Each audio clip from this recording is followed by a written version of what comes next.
Hello and happy holidays to each and every one of you. I'm Reg, the insurance fellow, and this is this week's edition of the Monday Mindset. As always, we use Maxwell Daily Reader along with my co-host Joshua Napier. We bring this to our team, and we also leverage YouTube for all that want to see it.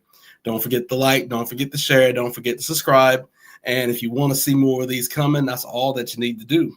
Today, we're going to talk about the two passages. Today's December 14th and also December 15th.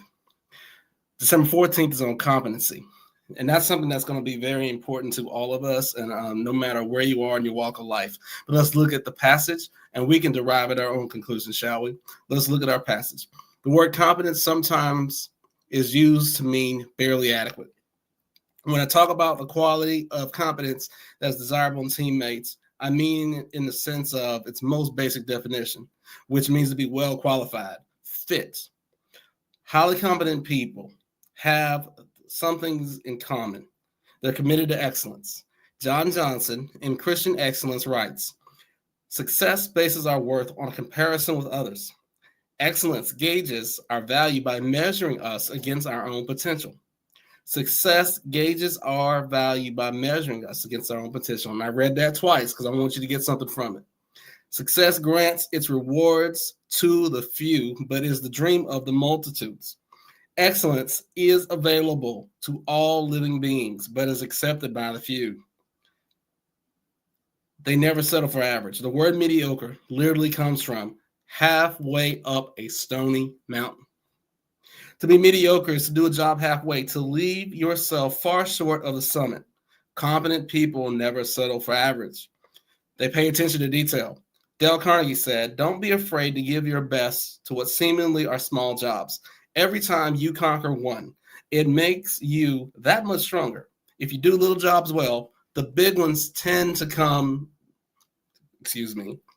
take care of themselves." You know how I'm excited about these passages, you see. They perform with consistency.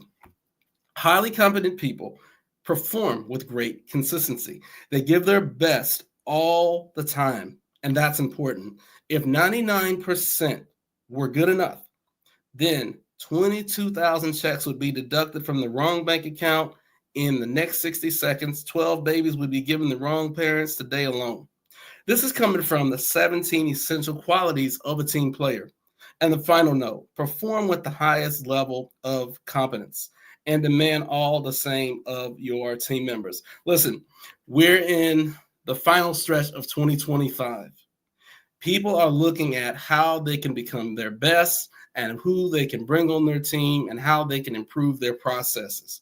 And for many people, competency is going to be very important. And in many cases, it is a no-fail mission to organizations.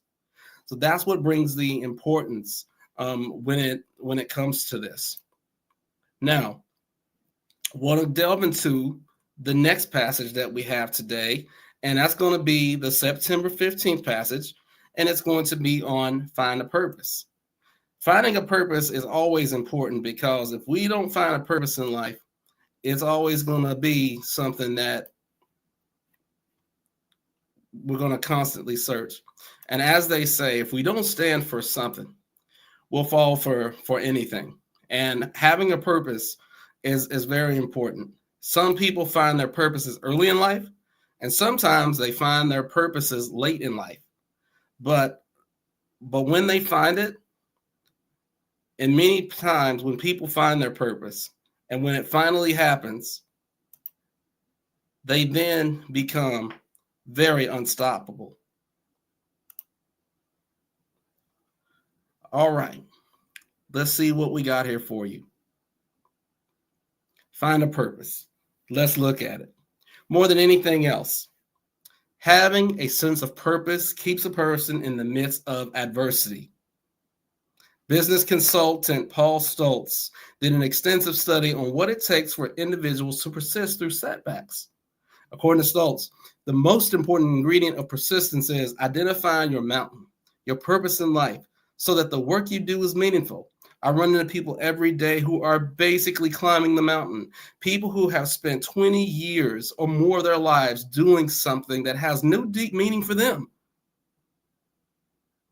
Suddenly, They look back and go, what have I been doing? If you're a purpose-driven person naturally, then you probably already possess an innate sense of direction that helps you overcome adversity. But if you're not, then you may need some help. Use the following steps to help you develop a desire. Get next to people who possess great desire. Develop discontent with the status quo. Search for a goal that excites you. Put your most vital possessions into that goal. Visualize yourself enjoying the rewards of that goal. If you follow the strategy, you may not immediately find your ultimate purpose, but you will at least start moving in that direction. As Abraham Lincoln said, always bear in mind that your resolution to succeed is more important than any other thing. And this is coming from Failing Forward. And the final note, how sure are you that you're climbing the right mountain? Sometimes we learn our purpose early. Sometimes we learn it in the middle points of our lives. Sometimes we learn it late. But the most important thing is that you find it. And once you find it, it should ignite a fire in you unlike no other.